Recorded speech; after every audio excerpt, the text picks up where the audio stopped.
کسی کا دل دکھایا، کسی کو تکلیف دی، گالی گلوچ کیا، سب و شتم کیا، سویر سے شام تک کیا کیا گناہ کیے، کبھی خیال بھٹکے، کبھی سوچیں آوارہ ہوئیں، کبھی نگاہوں نے بدکاریاں کی، کبھی زبان نے جرم کیے، اور شام کو ہمیں یاد بھی نہیں ہوتا کہ آج ہم نے کیا کیا جرائم کیے، آج ہم نے کیا کیا گناہ کیے۔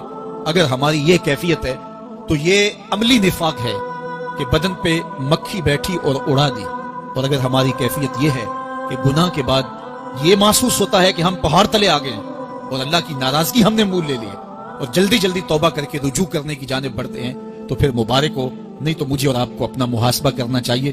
ہمارے دلوں پر زنگ چڑھ گئے ہیں اور ہماری کیفیت یہ ہو گئی ہے کہ گناہ کرنے کے بعد بھی ہم ڈٹے رہتے ہیں، جبکہ زندگی اصحاب رسول کی دیکھیے ان سے بھی کبھی کوئی خطا سرزد ہو جاتی تو وہ فوراً اس گناہ کی تلافی کے لیے حضور کی بارگاہ میں حاضر ہو جاتے۔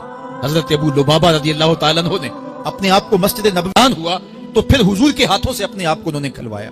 ایک خاتون حضور کی خدمت میں حاضر ہوئی اور عرض کی، یا رسول اللہ صلی اللہ علیہ وسلم، مجھ سے بدکاری سرزد ہو گئی ہے اور میرے پیٹ میں بچہ ہے، اور میں چاہتی ہوں کہ آخرت کی سزا کی بجائے دنیا کے اوپر اس کی سزا مجھے دے دی جائے تاکہ میں پاک ہو جاؤں اور صاف ہو جاؤں، کیونکہ آخرت کی سزائیں بہت سخت ہیں۔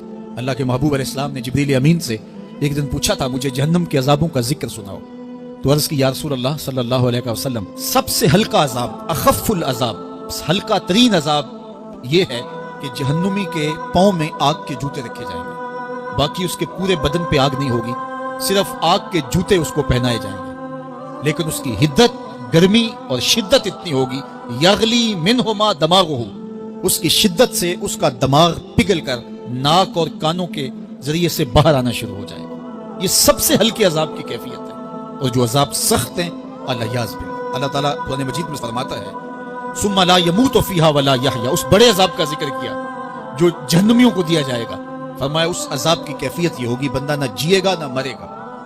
جیے گا اس لیے نہیں کہ آگے اور پیچھے، دائیں اور بائیں آگ ہی آگ ہوگی، تو اس آگ میں جینا کو جینا تو نہیں ہوگا، اور مرے گا اس لیے نہیں کہ موت کو موت آ چکی ہے۔ جنت میں جنتیوں کو ایک ہی ڈر اور خدشہ ہوگا کہیں موت نہ آ جائے، اور جہنمیوں کو ایک ہی امید ہوگی کہیں موت آ جائے اور جان چھوٹ جائے۔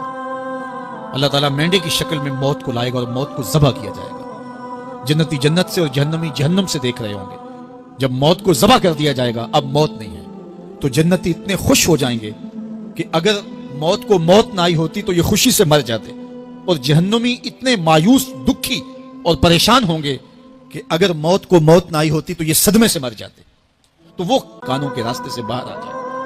تو اس نے عرض کی، یا رسول اللہ صلی اللہ علیہ وسلم، میرے اوپر حد جاری کر دیجئے، اور اس نے کہا کہ میرے پیٹ میں جو ہے وہ بچہ ہے۔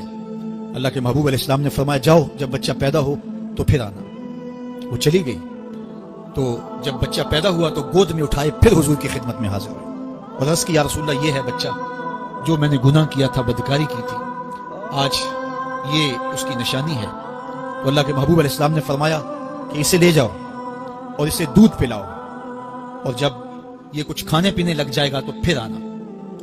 تو تھوڑی دیر کے بعد، کچھ دنوں کے بعد، وہ دوبارہ حاضر ہوئی اور اس نے اس بچے کے ہاتھ میں روٹی کا ٹکڑا دیا ہوا تھا، اور عرض کی، یا رسول اللہ، دیکھ لیجئے اب یہ روٹی کھانے لگ گیا ہے۔ اللہ اکبر۔ تو اللہ کے محبوب نے فرمایا، انہیں لے جاؤ اور جا کے انہیں سنسار کر دو۔ اس کی یہ حد بنتی تھی، اس کو سنسار کیا، اور اس نے خود یہ سزا اپنے لیے قبول کی۔ مائز ابن مالک اسلمی عرض کی، یا رسول اللہ، طاہر نہیں، مجھے پاک کر دیجئے۔ میرے حضور نے فرمایا، جاؤ اللہ سے معافی مانگو۔ وہ گئے اور معافی مانگی، بے چینی اتنی تھی، پھر آ گئے اور عرض کی، طاہر نہیں یا رسول اللہ، حضور مجھے پاک کر دیجئے۔ فرمایا، جاؤ اللہ سے معافی مانگو۔ وہ گئے، معافی مانگی، پھر پلٹ آئے، تیسری مرتبہ، چوتھی مرتبہ۔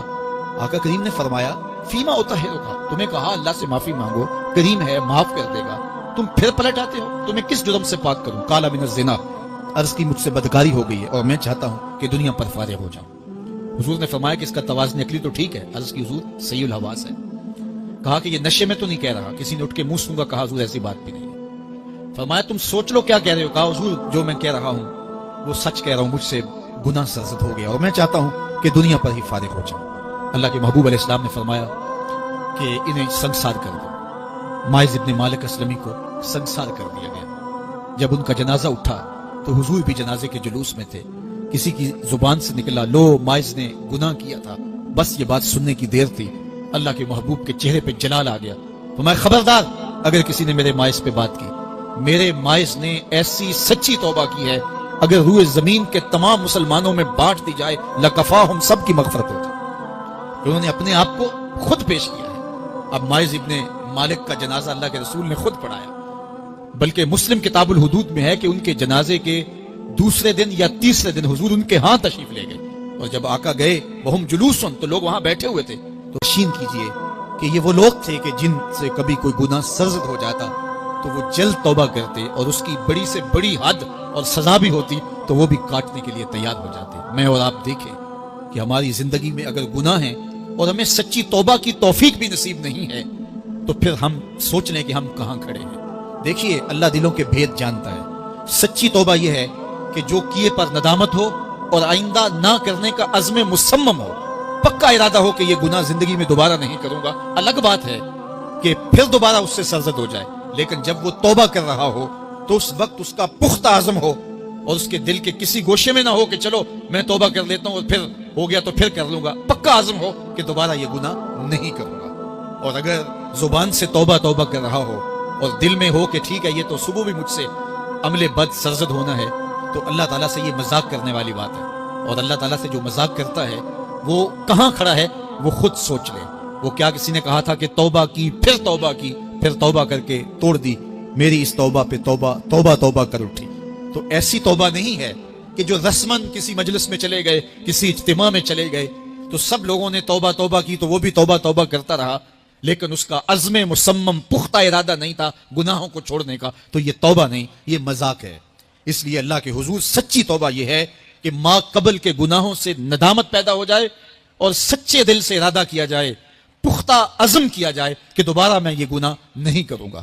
یہ الگ بات ہے کچھ عرصے بعد اس سے پھر سرزد ہو جائے، پھر وہ گناہ ہو جائے تو پھر وہ پکی توبہ کرے، تو 100 بار بھی گناہ کرے گا، 100 بار بھی توبہ کرے گا، اللہ 100 بار قبول کرے گا۔ لیکن اندت توبہ اس کا عزم مصمم ہونا چاہیے، اس کا عزم پختہ ہونا چاہیے۔ محض لفظوں سے توبہ توبہ پکارنا اور دل توبہ نہ کر رہا ہو اور دل عزم مصمم